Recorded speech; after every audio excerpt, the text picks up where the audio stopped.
Great day here in the Briight Studios. We're filming a Nintendo Switch ad for a new game that's coming out soon. We've got a great actress coming in, Molly Goods. She's going to be our gamer for the day. Got some really cool shots and transitions planned. It's going to be a good day here at Briight.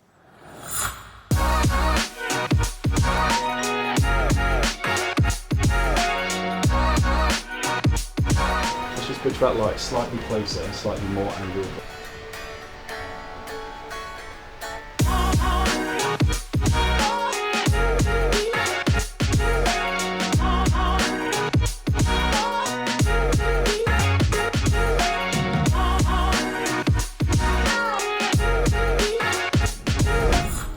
Hey guys, so shoot went really well.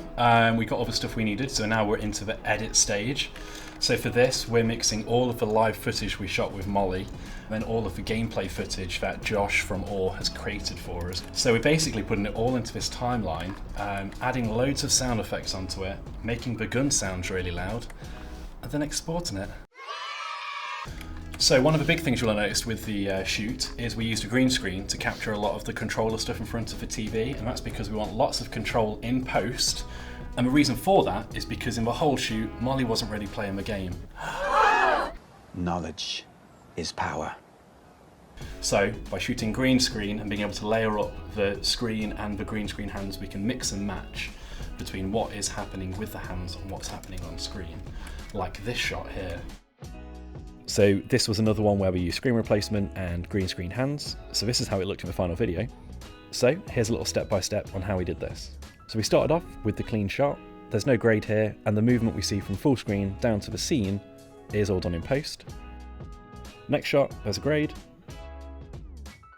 Next shot, we're going to bring in those hands. The hands were actually static, and we moved these around just with some simple rotation position movement. Then we're going to key these out.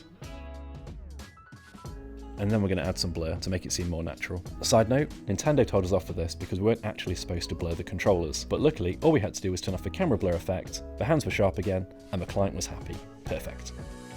So here we've got a little effect shot, and that is screen replacement.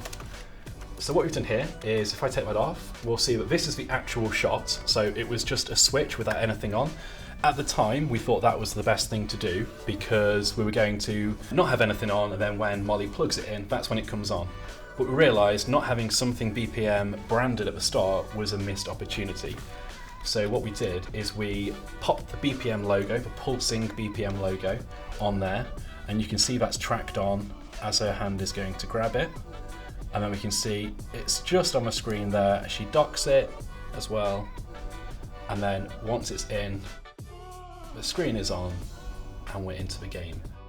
So the other good thing about using screen replacement and or green screen hands is we have loads of control in post in terms of the actual positioning. So here, if I just take this layer off, so if I just toggle them on, the hands aren't on it. So what we could do is, originally this hand shot was actually quite a bit higher. So if I just toggle this, it was probably around there, but obviously that's way too high for the text. But we green screened it. It's a separate layer, so we can just bring this all the way down. So that's another great way, or great reason, for using effect shots. And now time for Drew's pointless effects.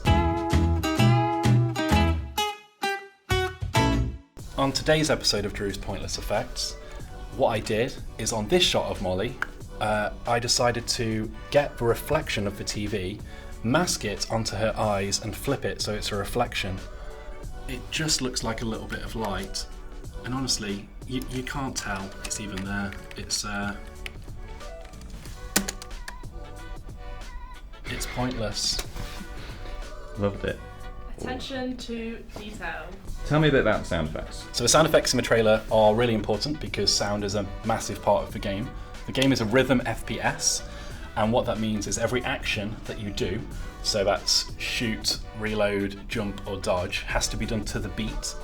So the music that's playing, you have to do every action to the beat. So all the sound effects have to be to the beat as well. So how did you keep it all in time? Kept it on in time by using I've got a click track here. The music is 88 BPM. So I've got a click track to keep that in time. I can go in and make sure every single waveform is aligned. If any of the game audio is slightly out, I can go in, chop it up, make sure it's all aligned. But then we have all these extra sound effects, and all these extra sound effects kind of give it a lot of punch, or like they like emphasize a point, or they allude to something happening.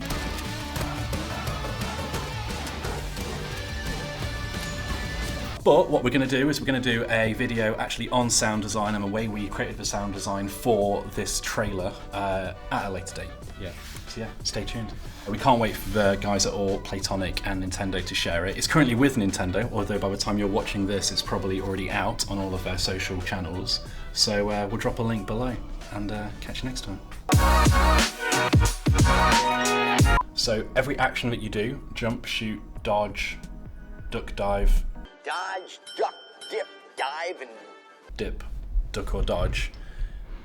Wait, what are they? If we just, so, sorry, let me rewind a little bit. As you can see, it's a really fun topic. You tired, mate? I'm very tired.